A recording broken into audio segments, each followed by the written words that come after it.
How to clear cache in Chrome. I show you exactly where to find the settings so you can clean up Chrome without accidentally deleting your important browsing history. First, open Google Chrome. Now move to the top right corner of the browser window and click the three dots. From the menu that appears, click Settings. Once the Settings page opens, look at the left side. Click Privacy and Security. Then, in the main section on the right, click Clear Browsing Data. A new window will now appear with the options you need. At the top of this window, you'll see a time range menu. Click the drop-down menu.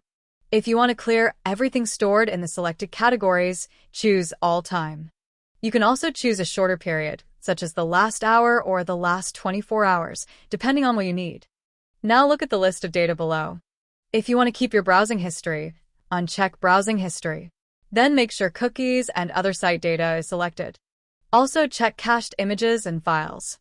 These are the files that Chrome temporarily saves to help websites load faster. Once you've selected the options you want, move to the bottom right corner of the window. Click Clear Data. Chrome will now remove the selected cached files. The amount of time this takes depends on how much data has been stored. If this quick guide helped you fix your Chrome problem, subscribe to the channel for more simple step-by-step computer tutorials. Thanks for watching, and I'll see you in the next tutorial.